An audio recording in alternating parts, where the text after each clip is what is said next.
They weren't just actresses. They were icons. Long before color, sound, or special effects, it was their faces, their gestures, their silence that moved millions. They built Hollywood before it had a voice. And yet, time has buried them beneath dust and forgotten reels. But today, we remember. Welcome to Golden Age Echoes, where we bring back the legends who once ruled the silver screen. Number 1. Clara Bow, the original It Girl. In the roaring 1920s, no one embodied the spirit of youth like Clara Bow. With her wild bob haircut, mischievous smile, and magnetic presence, she became the ultimate flapper icon. Clara starred in over 40 silent films, including the smash hit It, earning her the nickname the It Girl. But fame came at a price. Scandal, studio pressure, and mental health struggles chased her off the screen. When talkies arrived, Clara's Brooklyn accent was mocked. She felt humiliated.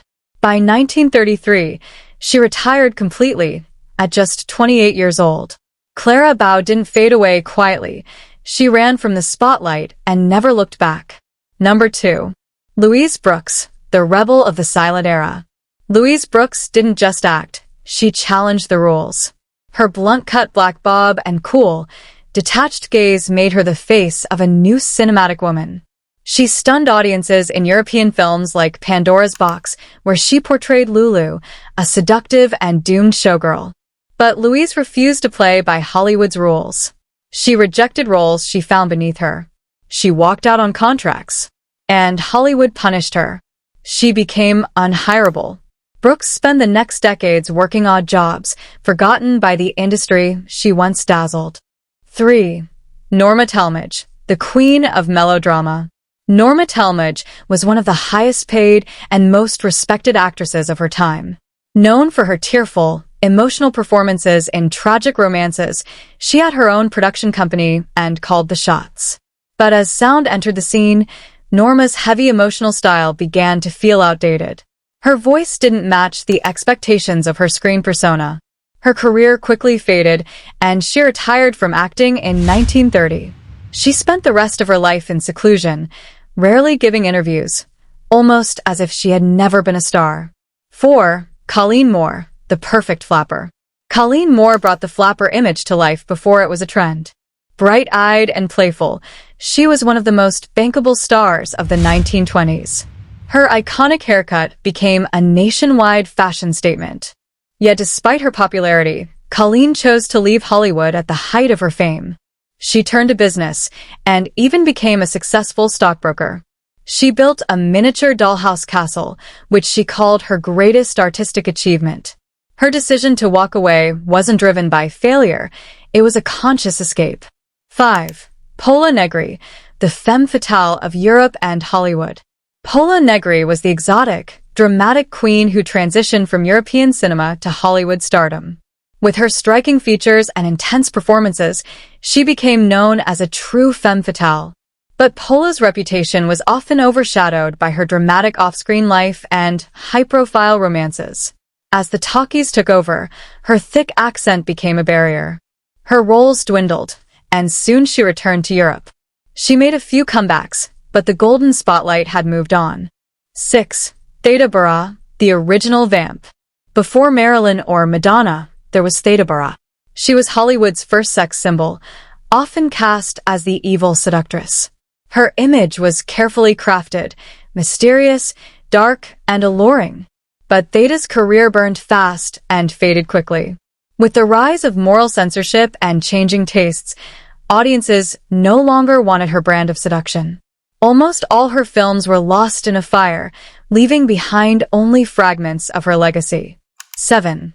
Alla Nazimova, the visionary. Alla Nazimova was not just a silent star. She was a producer, director, and a fierce creative force. She brought European sophistication to American screens and pushed the boundaries of film as art.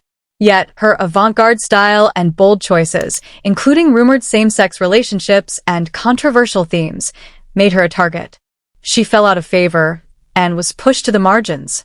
Nazimova ended her career running a small hotel in Hollywood, nearly forgotten. 8. Lillian Gish, the First Lady of American cinema. Lillian Gish was there from the very beginning. She worked with D.W. Griffith on some of the earliest cinematic epics like The Birth of a Nation and Broken Blossoms. With her delicate features and ethereal presence, she became the embodiment of silent film purity and innocence. But unlike many others, Lillian didn't vanish overnight. She transitioned into sound films, theater, and even television.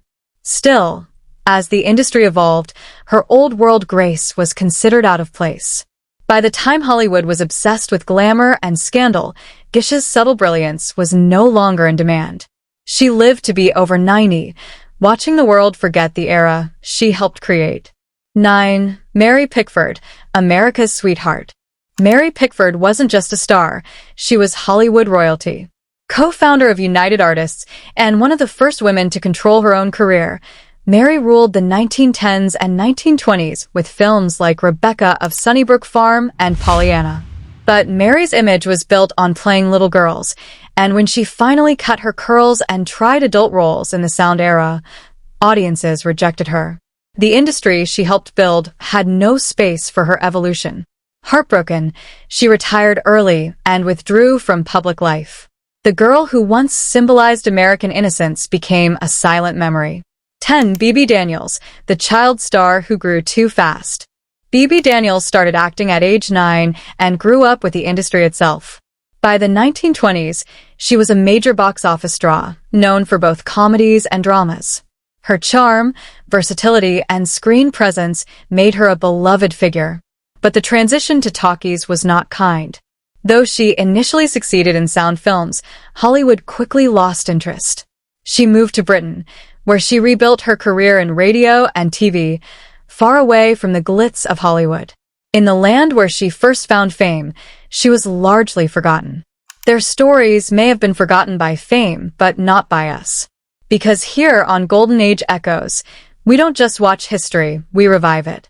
If you believe these women deserve to be remembered, if you felt something today, subscribe to Golden Age Echoes, where the past is never truly gone, only waiting to be heard again.